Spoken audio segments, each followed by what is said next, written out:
Well, good evening. Good evening. To the Monday Huddle show. Week long sunny.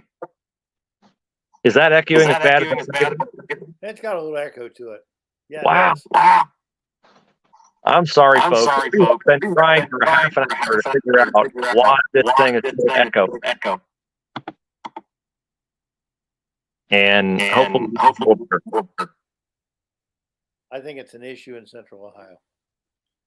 Man, I cannot figure it out. We've been on tech gurus and everybody. We've done this for years and never had this issue. And never had this something that's changed streaming in.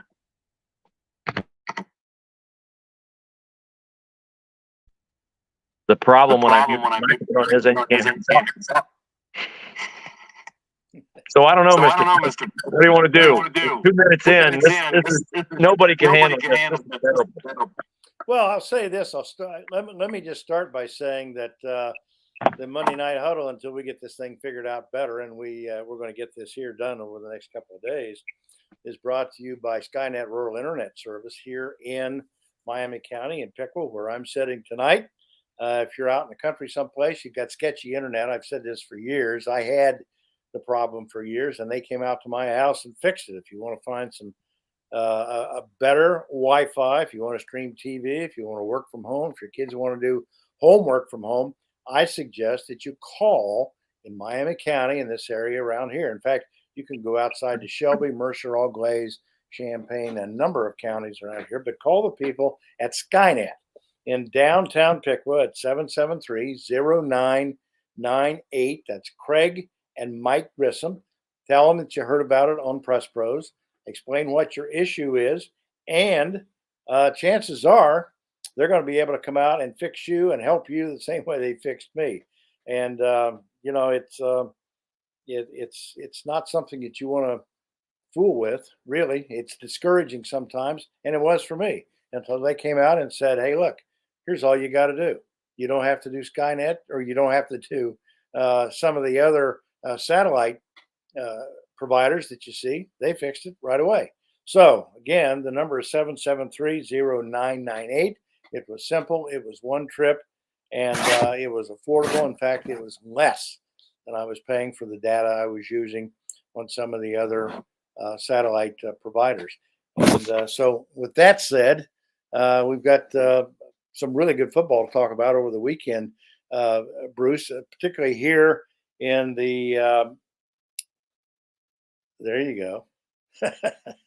Particularly here in the mothership in West Central Ohio, because I think the game that everybody was anticipating, that everybody wanted to see, and they certainly, a lot of people showed up in person, was to see the Bell Fountain and Coldwater game last Friday night at Bell Fountain, in which we I saw firsthand for the first time Tavian St. Clair play, the quarterback. There's the Ohio State commit to go to Ohio State next year. He came out and threw for 350 yards, 3 touchdowns, and he's every bit the prospect that people think he is, because he's got a cannon on him. He's grown up a lot, matured a lot since we saw him last year, since you saw him last year. And he was very impressive, as was Coldwater, because, he came out and he jumped right up. They got up by score in the first half. It was up 28-7 at one point in the third quarter before St. Clair threw him back in the game. What have you got on your end there now? Anything fixed? Why don't you try muting when I talk? All right. Now we'll see if that fixed anything. I think it did a little bit. I don't know what we're going to get when hopefully we have Coach Otten joining us tonight. Just to take you behind the curtain a little bit, folks, we normally do this show on our laptop computers, which we've never had a problem with. Sound feedback. We've tried headphones. We've tried switching to my phone instead of a laptop. And I just would hate if Coach was waiting in our waiting room and I didn't see him, because obviously the screen on my phone is a lot smaller than the screen on my laptop. So we apologize for the technical difficulties. We appreciate you guys joining us. As Sonny said, Coldwater had a great win. We also had victory that Sonny covered on Saturday with Delphos St. John's over Lima Central Catholic. And one of our games this week that we're taking a look at that we may cover is the MAC opener between Delphus, St. John's, and Versailles. Sonny, why don't you talk a little bit about what you saw in Delphus on Saturday? Well, it was largely the same kind of game we saw on Friday night. LCC, we knew going into that game, was a very talented team. They got a great quarterback there that can stand back there like St. Clair did the night before and throw it, Carson Parker, I should say. And he was very impressive. They got 2 or 3 featured players that he can throw it to. The run game is solid. And the one thing that I've always found out about Delphus St. John's, don't count them out of any game because Todd Schulte's been there a long time. He's won, I think, 4 state titles. And, he's not predictable. When the game came down literally to the fourth quarter and them being down by 14 points, and their winning drive with 2 minutes to go started on their own 1-yard line. And the winning touchdown with 17 seconds to go came from the 10. Now, with 17 seconds to go, I think a lot of high school football teams would say they're going to throw because if it's incomplete, they got one more play. The clock's going to stop with the incomplete pass. But they gave it to a young man named TJ Wirtz, who's a running back, about 6'1", 6'2", about 220 pounds, and he wasn't touched. He got him, I think, probably flat-footed, and he walked into the end zone untouched to score the winning touchdown with about 10 seconds left on the clock. And it's another example of 2 good Division 7 teams in our area. One of a MAC team, the LCC, of course, is not a MAC team, but they've got players, and they're going to be a player in regional football over here in Division 7, as they have been for at least 2 out of the last 3 years that I can remember. So, those 2 games got us off on a great start here. The other game we covered on Friday night wasn't very good news for Bill Nees and the Piqua Indians because I thought they would coach up. I thought they would play much better defensively than what they did on opening night when they got beat 36-31 by Lima Senior.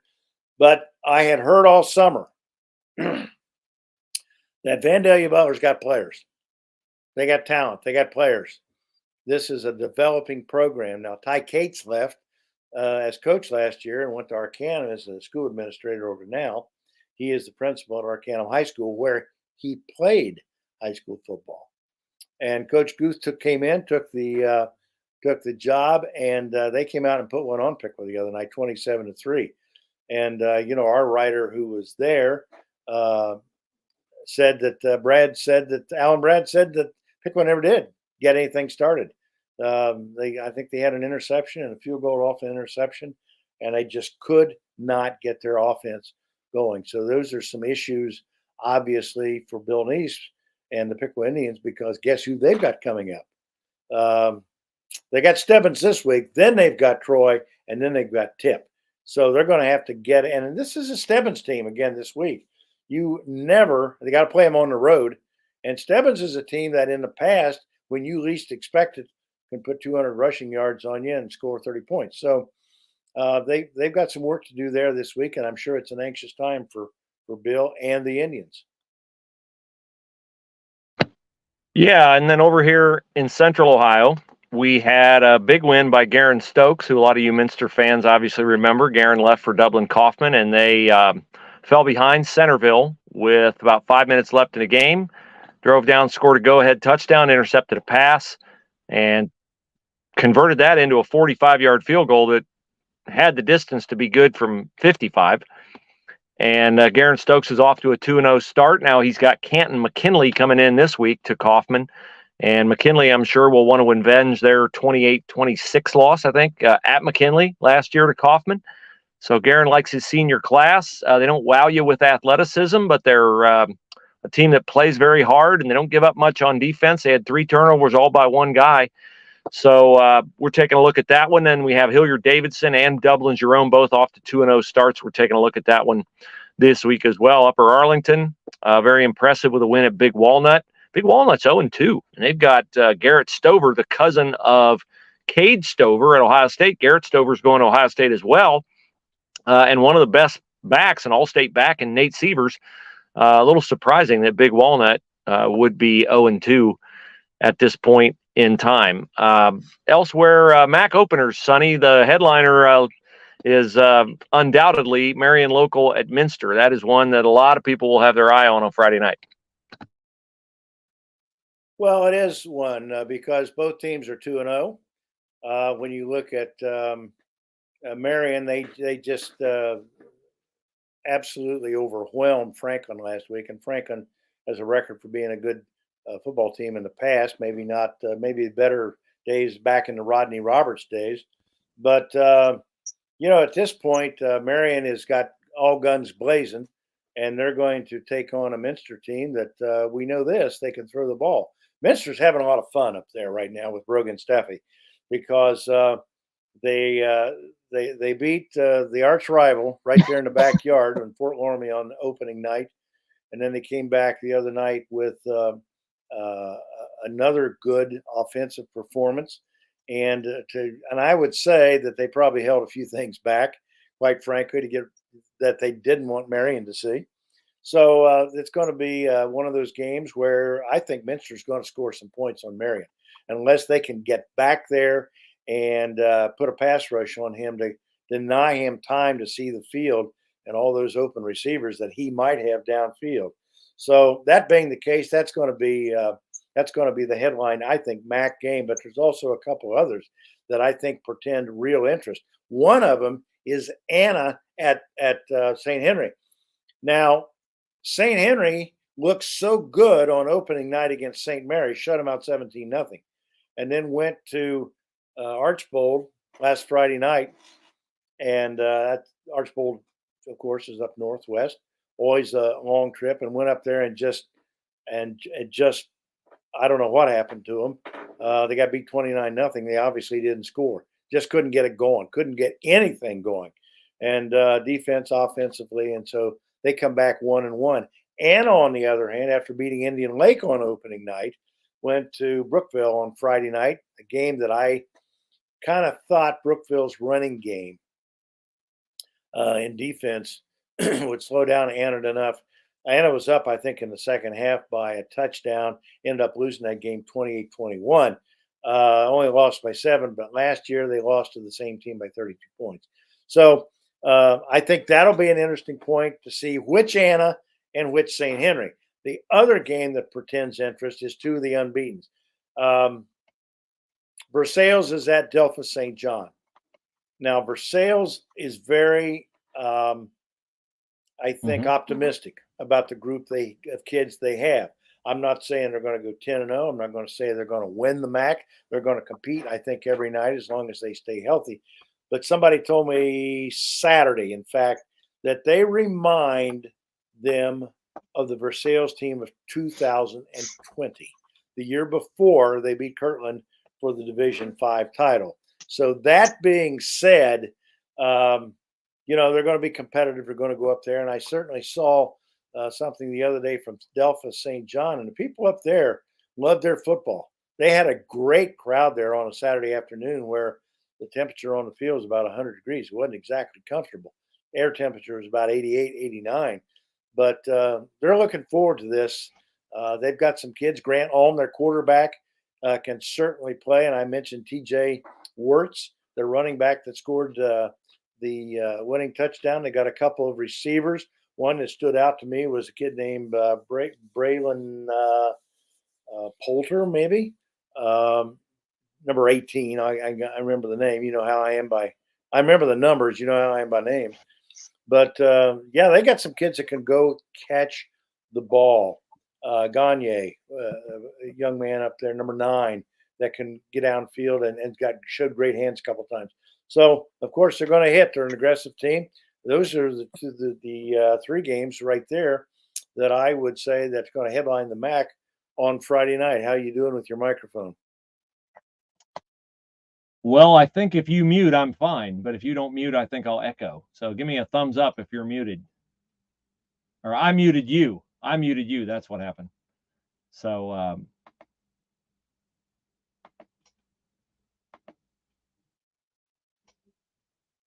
You're on mute. I can't hear you. No one can hear you. You got to unmute Hey, yourself. Coach Otten just texted me. He's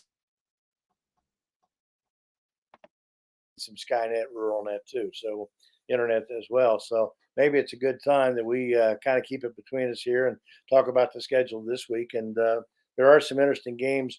You mentioned a couple there in Central Ohio. Pickwa's got an opportunity at Stebbins. We've already talked about that.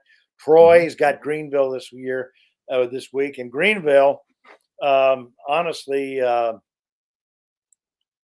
think they've been outscored 113-6 in their first two games. So they've got issues there. And Troy apparently has got the run game going. They're playing the wing T. Troy Everhart's second year of coaching there. And I was really impressed by the job he did last year, winning 6 out of their last 7. Tip had a good win the other night against Fairborn. They got some of their issues fixed offensively. And again, you saw Tip more maybe last year than what I did. They've got a lot of kids there. They've got a lot of competition for playing time on Friday night.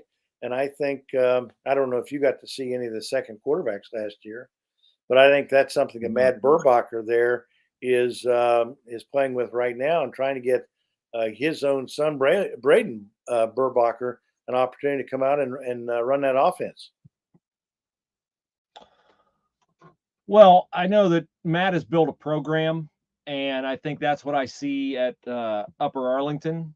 They 2 years ago had a senior laden team, got all the way to the state Division I semifinals, had Carson Graysock and Sam Cannon, and had a really good year last year. And now they're back with Tommy Janowitz, who I think is I'm going to say grandson, maybe great-great-grandson, I got to believe, of Vic Janowitz, who was an Upper Arlington guy later on in life. He lived just down the street from me.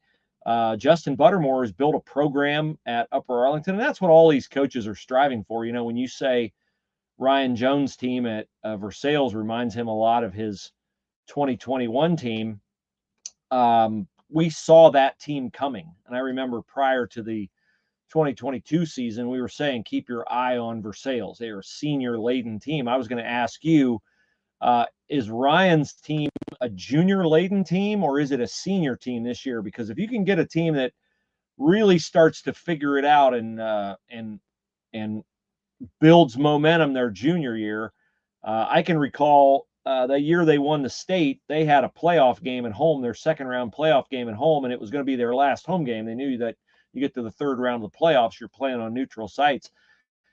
And they had the game well in hand, and they sent all their seniors out on the field for the last snap to get, obviously, a penalty for too many men on the field because they had 18 seniors on that team.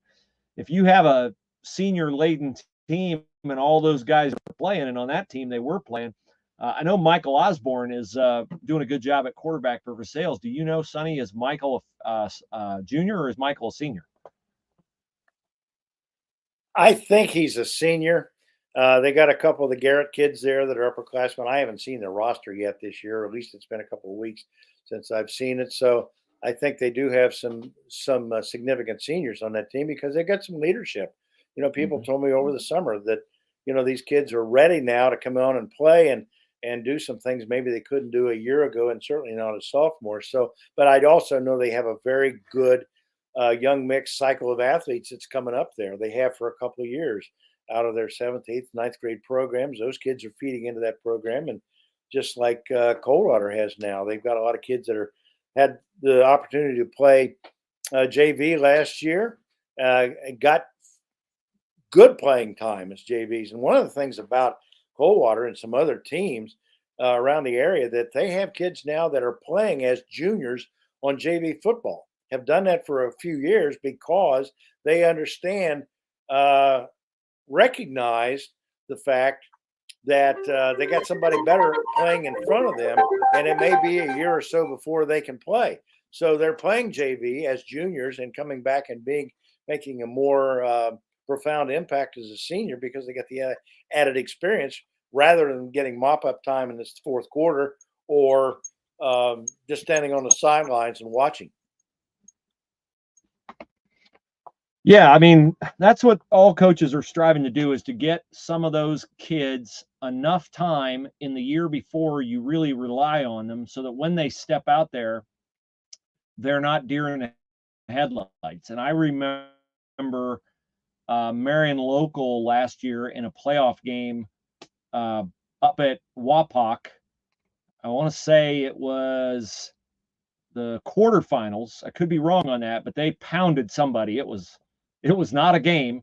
And toward the end of the game, Marion Local had the ball and they threw a touchdown pass, and it was Justin Knopf that threw the touchdown pass. And the other team's coach was a little bit exercised about it because here's Marion Local's up by a lot, and Tim Goodwin's throwing a football. Well, it was an icy night, not conducive to throwing the ball. Tim Goodwin was not trying to rub it in. And he said to me after the game, he said, I've got a sophomore at the time. He's a junior now, but I got a sophomore at the time. That's what he does, throw the football. And I need to get him reps throwing the football. For all he knew, Brady Ronnebaum, that was their quarterback last year, wasn't it? Might have gotten hurt the next round of the playoffs. Or who was it? It was Tate Hess. Tate Hess was their quarterback, I think. Am I right? Yes. So you got to get guys reps. You don't know if you're going to need them in the next week of the playoffs. I think Justin Knopf getting some of those reps in the playoffs that week probably helped him when he was out there on the field, on the same field, by the way, against Wapak in the season opener where he led Marion Local back for a win. So if guys can get their young kids reps where they're not starters yet, when they get to be starters, you'll maybe get better performances out of. Well, I want to say this before we finish up here. My column here that I was working on a little bit this afternoon for tomorrow sometime centers around the first 2 weeks of the season and the coaching jobs that are obviously being done. I paid a lot of attention the other night on the sidelines at Coldwater to just how many coaches, when those kids were coming off the field, those guys were not slapping butts and saying good job. They were saying, hey, look, do it like this the next time. Good job, but do it like this the next time. Here's why you got this. Here's why this happened. Here's how you recognize it. Going back to your reads, it's the same thing we practice. It might be a little faster, and because your heart's beating harder because it's Friday night instead of not Tuesday or Wednesday afternoon, but it's the same thing that we practice. And I know that's going on at Delphus. I saw the same thing at Delphus on Saturday afternoon. His coaches, Todd Schulte's coaches, are engaged with those players when they're off the field. And a lot of them are playing, both ways. So they're getting it coming and going, both offense and defense. And kids respond to it because they want to play. They're competitive. And you see that every place. I know it's going on in Anna because I saw the kind of year they had, last year. And I saw how the coaches, Coach Marino was working with them then, he said, hey, look, it may not make sense now. We're not going to win now, but this is going to make us better next year. And you're going to be back here and you're going to be playing next year. And he said, you got to play for now. But, all these coaches in the back of their mind know that there's only so much you can expect from most freshmen, most sophomores. And, it's just a process. You've got to play and you got to compete. You got to learn to compete. The old saying about you got to learn to win. Well, there's only one way to learn to win, and that's play the game. And I see a lot of that going on. I guarantee you that one of the best coaching jobs right this very second is going on at Tip City, because with the year they had last year, they don't want to be known as one and done. Yeah, you had all those seniors. You had Liam Peronsky. You had Jackson Cleather. You had a great running back. You had a couple of great defensive players, linebackers, wide receivers. But, where's the sustainability? And I guarantee you that they are coaching their heads off down there this week, getting kids in the game, a lot of kids in the game, kids good looks.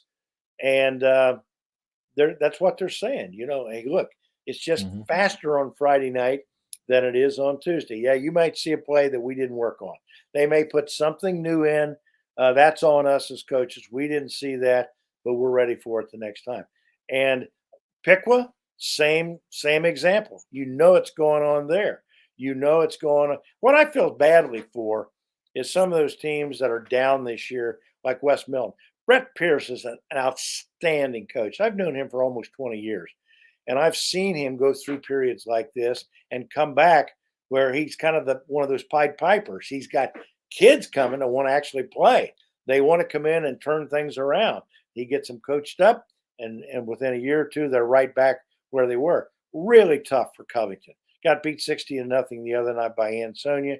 And what's hard to understand about Covington is 5 years ago, they had 45, 50 kids in the program when Ty Cates was there. Now they've got 25 in the program. And Austin Morgan's there, who is a disciple. Some people don't know this, of Garen Stokes when Garen was the head coach at Minster. Austin was up there as an assistant with him. And, he'll get that thing turned around. But, they're teaching football right now on Friday night. They're doing it in, I guarantee, in St. Henry. They're doing it at a school near you, at Lehman, at Miami East, at all these different schools. And, that's the only way you can learn to play the game. And again, how much can you appreciate coaches who are willing to give that kind of time because they love the game and they love teaching kids? Yep, that's absolutely right. And we would love to do this show for another half hour, but jockeying back and forth on the mute button is not ideal. We will do our best to get this taken care of by next week.